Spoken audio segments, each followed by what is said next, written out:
There you go. Yes. Where were you yesterday? Yesterday, I was in the house for a while and then had a lot of media to do. Yeah, but you come and see me, so that's okay. Well, you always come see me. Okay. Try to hunt you down. Okay, now, Yes. you announced how many trillion again? In terms of the potential reserve Yeah. we have, basically there's a consultant's report that's done some work down in the Hillsborough and Elgin areas. They believe that there's probably about 80 trillion One cubic. second. Are you going to talk about Shale Gas? You say Shale Gas is no good? He doesn't have to anymore. Yeah, I know, he's free. Okay, go ahead, sorry. Okay, so basically... Don't wait. Okay, so what the consultant's report indicated is that in the Frederick Brook Shale, that there's an estimated natural gas in place of about 80 trillion cubic feet. So basically, that's the potential that when they go through their geological surveys and do their analysis on it, that's what they feel that's a reasonable estimate of what could be there. So then what we do is you look at it from an industry perspective, and the industry rule of thumb is that you can generally extract 15 to 20% of gas that's in a reserve.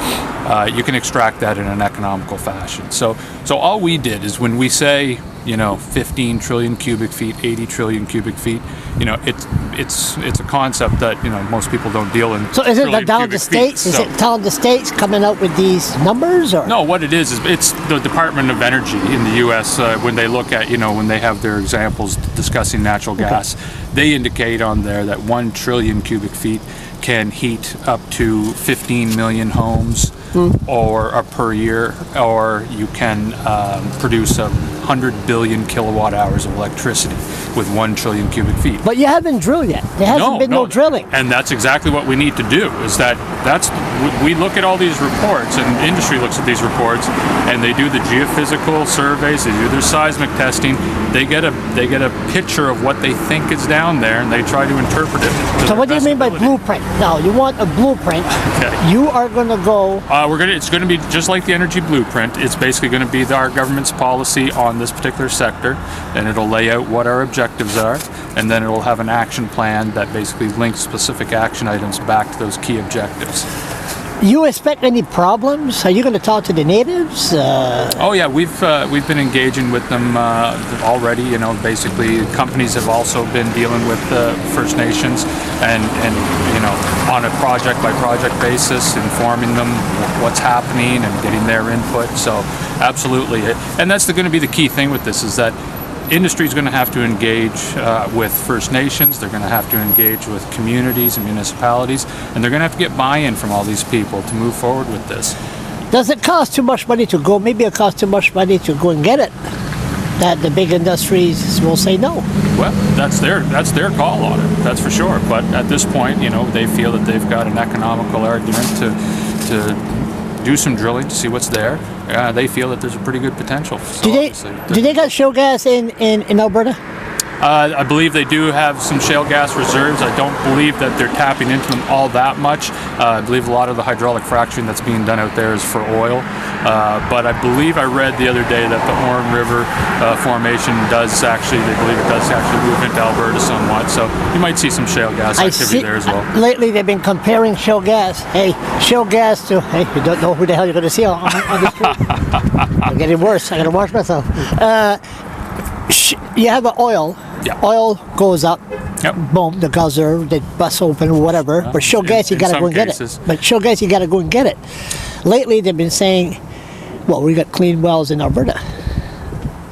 Can we do the same thing here?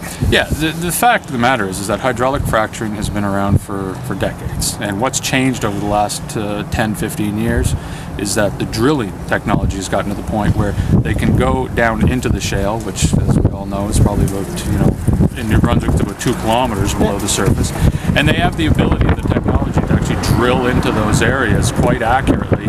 And as a result of that, when they go down and do their hydraulic fracturing, they get a really good potential resource coming back up through the well. And that's how they do it on an economical basis. It's that there's a lot more capital, but the payoff of the actual resource is that much better because they're much more effective at getting the gas out. What are you telling the people that don't want shale gas? what's the message you want to tell them? Well, I think Like me. Yeah, well, I think there's a couple different things that we got to remember. Is that one is that our supply of natural gas is actually running out, you know, and to continue to move forward with our renewables, you know, we do need a fuel to back up our renewables, whether it's wind, primarily wind in New Brunswick. Yeah. If we do want to put other renewables on, you've got to have some kind of energy source to back that up when the wind's not blowing. Right now, we use coal and we use oil. I'd much rather see us using natural gas to back up our wind power so we can actually add more wind power because we're using an economical source of gas. So I think that's a key thing, is that it's not all negative when we talk about fossil fuels, that you can actually use fossil fuels to do, you know, to get more renewables on. It's, you know, it's it might not all be positive, but in the end, it's a much better road for the environment in New Brunswick. You think you'd be drilling next year? I wouldn't say drilling. This year will probably still be a lot of seismic and a lot of permitting activity, to be honest with you. So they'll be all around the province looking? No. And that's the whole point that we're saying, is that basically it's going to be a small number of projects that basically will be focused in certain areas that we can monitor, that we can make sure that the regulations are working, the inspections are working, and that basically we can make sure that we get the proper research that we want out and the proper information. So then we can tell what we've actually got for an industry. That's the key thing. We just don't know until people do some real exploration, and that's what we're saying, is that we'll have some projects that allow people to do that exploration, do some test drills down the road, see what we've actually got down there. I'll see. Okay.